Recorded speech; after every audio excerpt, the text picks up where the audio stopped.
It's the Happy Families podcast. It's the podcast for the time-poor parent who just wants answers now. Both of us, we've made intentional choices to discipline differently the way we would discipline. That is, we tried to avoid punishments at all costs and just work with our kids, whereas both of our parents did a lot of things to us to make us comply or do what they wanted. And now here's the stars of our show, my mum and dad.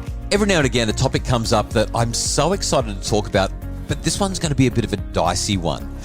Recently on Reddit, I'm not a big Reddit user, but someone flicked me something that caught my attention.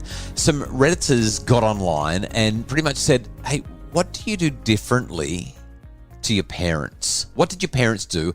And because they did that, you've consciously and intentionally looked at the way you were raised and thought, no way am I going to do that when I get older.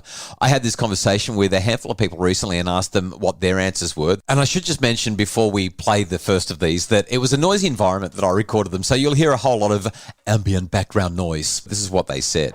Sarah from the Hawkesbury, what was it that your parents did that you made a commitment not to do? My parents were heavy drinkers, both of them, so I don't drink any alcohol now because I've seen the effects of that, and I think it's important for our children to not be around that. I was always having to fill up their drinks for them and watch them slowly go downhill every night of my life. That's an unexpected and fairly challenging issue. Isn't it great, though, that Sarah has recognised and made a conscious decision that she's not going to let that happen in her home? The next one's from Alison from Warhope. Mum and Dad treat us all equally, and now you would think, right, that's a really great thing, and to a lot of people, yes, it is. But I remember, we come home from like a sports carnival or something, and one of us may have won a race and someone else got a participation award, and we both got the same amount of praise. And that I go, you know what? I thought, so now, if one kid does better than the other in something, I'm very happy for, to still give the other one attention, but to really focus on that achievement as opposed to just always, you tried your best. And that's all we ever ask for. Therefore, you all did perfectly in our eyes today. That's terrible parenting. It is. So there's a controversial one right there. I think that I might have a few things to say about that one. Well, I actually love this one because I had a conversation with one of our children the other day. I was able to share a really special experience with her that was related to her. There was just this acknowledgement to her that while I have the same depth of love for each of the children, for me to say that I love them all the same is actually not true because I have a different relationship with each of them as individuals, and therefore the love that I share with them feels different to each of them. Yeah, this next one's from Jonathan on the Gold Coast.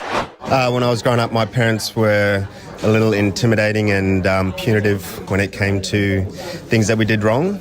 And I try not to be so intimidating and punitive with my children because I think that breeds secrecy and teaches our kids to lie. And I want my kids to be open and feel comfortable with coming to me with anything. There's a lot to unpack in this, isn't there? There are so many fascinating conversations that you can have. The next one's from Kat. She's also on the Gold Coast. So I was brought up by very strict parents. They had a very short leash, and I found that once I got older, I went crazy. Kids need the freedom to experience life and not be held back so much. So I feel like with our kids, we're a bit more flexible with them. So Kylie, some really fascinating responses from people that I bumped into and had a chat with, but you and I were talking about it as well, and there's a handful of things that you and I have intentionally chosen to do differently based on the way we were raised. What did you jot down? Well, I do remember, not very often, but I do remember having my mouth washed out with soap a couple of times. Wow. Definitely smacking was in there, but grounding, I was grounded a lot for doing the wrong things. So was I. I remember I got pinged. I shouldn't, even the kids don't know about this. I got done shoplifting when I was a teenager. I was a rotten kid when I was a teenager. And it was before Christmas, and my parents grounded me till Easter. Wow. Yeah, literally. They said, you're not surfing, you're not doing any of the stuff that you care about. Did they follow through? No, they had no chance. Yeah. But they tried. You made it sound really bad. I know. Well, it was but I know your mum and dad. It was a 4-month grounding, and I think that it lasted about 4 days. But it was miserable. Those 4 days were awful. I remember again, Kat said it as well in hers. I remember as I got older, my parents actually got I know that they were trying to loosen the reins, but they actually got tighter. That fearful anxiousness around, not wanting me to find myself in a position where I'd make a bad choice, or being worried that there were bad people out there that would, take advantage of me.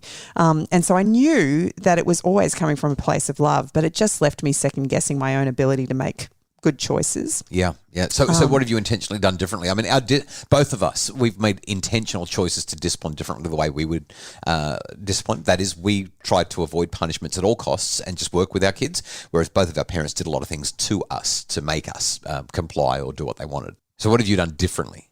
I think that you and I have had this really wonderful mix of sometimes feels like too many conversations with our kids, but really including them in the conversations. I know my parents tried to do that. They definitely tried to do that. But as we've talked through the different choices that they want to make, we've been able to have really good conversations with them and work together to find a solution that, while the kids will always say hasn't necessarily felt like an equal win-win to them, there has been a definite acknowledgement that they've felt heard. Well, even if we go back to the conversation that you and I had on Friday in our I'll Do Better Tomorrow, just a couple of days ago, the way that our eldest has reflected and said, I didn't really like the rules, but they've always been good rules, and I'm coming back to them increasingly. The older I get, and I mean, she's moved out, married, all that sort of stuff, but she sees the value in it, and that I think that comes from the conversations that we had, and it's internalized, right? Rather than I'm doing it because my parents made me do it. It's internalized, and that's the powerful thing. After the break, a couple of other things that we've intentionally chosen to do differently to our parents, and the conversation that you have with your parents when they say, did I do okay raising you? The unhealthy, unhelpful boy code that is rampant in our children's school and social environments encourages some persistent and dangerous ideas about what it means to be male. But the Building Better Boys webinar is here to help unpack these cultural ideas and help guide our boys to be brilliant, beautiful, and even better. Building Better Boys is available today online at happyfamilies.com.au. It's the Happy Families Podcast, the podcast for the time-poor parent who just wants answers now. Kylie, when I was a kid, my dad used to drive a milk truck around the place and deliver milk, and he used to let me sit in the back of the milk truck in the milk crates while he was delivering the milk. And I don't think that I would let our kids do that. I actually split my chin open because I was sitting on the boot of the car while it was moving. My parents weren't actually driving it. They would have probably not. But that was a thing, right? Yeah, it was. But I remember being very, very young, and seatbelts weren't enforced back then. Sit in the front seat of the car. Yeah, but we would go on long travel trips to visit family in New Zealand, and my mum would actually either fill the boot of the wagon, and that would be where we would sleep, and we would sit in there and eat and then sleep or lie down. Or once we didn't have the wagon, it was the back seat, and she'd fill the footholes with all of our baggage and stuff, and then put the doona over the top, so we had more lay down space for me and my sisters. We had a Volvo station wagon, the ones with the rear facing seats, and you could wave to the people in the car behind you. we had one of those. That's fancy. We used to be in the Volvo station wagon, and mum and dad would lay down the back seats, so there was a nice big flat area, put down the blankets and the pillows, and we'd all fall asleep as we drove from Auburn back to the New South Wales Central Coast, because my grandparents lived in Auburn, and mum and dad lived on the coast. So we'd just fall asleep as mum and dad drove up the Pacific Highway. I remember when I was about 4, I had this gorgeous little old school metal dolls pram with the visor. What do you call the thing? Canopy? Sun shelter? I don't know what the name of it is. With the thing that goes over the top to keep the baby protected from the sun and the rain. Anyway, I had one of these gorgeous little prams, and I used to walk it all the way up the driveway to the letterbox, because back in those days they dropped the milk, like your dad dropped the milk off at the front door at the letterbox. And they were glass bottles back then. And so I would put it inside the doll's pram so they wouldn't smash on the way home, and then I'd walk down. And then once I got to be about 5, I would actually walk the block I walked the block to the corner store. Yeah, you probably don't see too many 5-year-olds walking around the block, do you? I mean, that's not... I felt so mature that I'm looking at my 8-year-old and there's no way I'd let her walk the block. No, not at all. No. In fact, the last time she tried to, we got a phone call from the neighbours because she'd fallen off a scooter and damaged herself. But I think all of this highlights that parenting has changed and we've become a lot more intentional and a lot more intensive. A lot more intentional and a lot more intensive about our parenting. I want to acknowledge a couple of things, and there's a purpose to this conversation. Our parents did the best that they could. And every now and again, our parents might have a conversation with us along the lines of, did I do okay? Were we good parents? I don't know. Have your parents ever had that conversation with you? I don't think they've actually asked that question, but they've apologised a lot. As they've gotten older, they've recognised where their shortcomings were as a parent. We've had plenty of conversations where we've, I guess, been able to air, our grievances or challenges that we had in those years. I remember having a conversation with you as you've been researching your next book and talking about parenting back in the forever ago. And this idea that we make judgment calls on where we are in today, 2022, of things that happened 100 years ago, 200 years ago. Or just one generation ago when we were being raised. Yeah, and I think it relates very much so to the way we were raised. The way we were raised 20, 30, 40, 50 years ago is light years different from how we now understand parenting. It's a function of the time. So there's a favourite quote of mine when we're talking about things of a historical nature, and that is, the past is a different country. They do things differently there. Or the past is a foreign country. They do things differently there. And I had a conversation with my parents a little while ago where they were lamenting all of the parenting mistakes that they made. And my mum, I guess in some ways just seeking reassurance, she asked me, and of course she's asking the guy that's written all these books. I've given my life to the study of what makes a great parent. She said, was I a good parent? Did I do a good job? And there are so many different ways that each of us could answer that question if our parents asked us that question. Some of us have been raised in homes where there was trauma and abuse. Some of us have been raised in homes where there's been alcoholism, or maybe the parents stuck together for the kids, but it was toxic and horrible. There's been so many different ways that people have been raised. Maybe there was just depression and, mental illness, and as a result, parents were just physically there but emotionally not. Yeah. And it's so easy for me to say, well, Mum, based on what's on page 76 of this textbook and page 41 of that textbook and based on this theory and that theory, no, you didn't.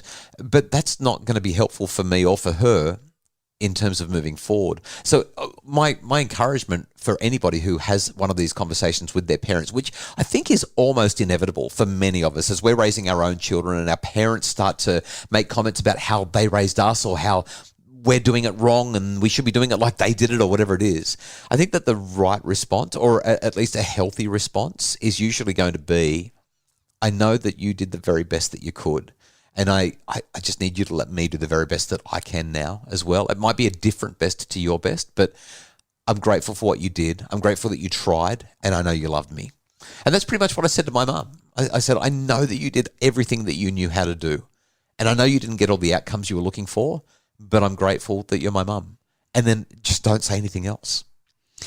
As I think about the conversation that I might end up having in 20, 30, 40 years' time from now, with each of our children, living my own life and understanding and knowing intimately the thoughts and feelings of my own heart, I know that I have gotten it wrong so many times, but my intentions were good and my desire to help teach my children and give them the very best in life was always at the heart of everything that I did.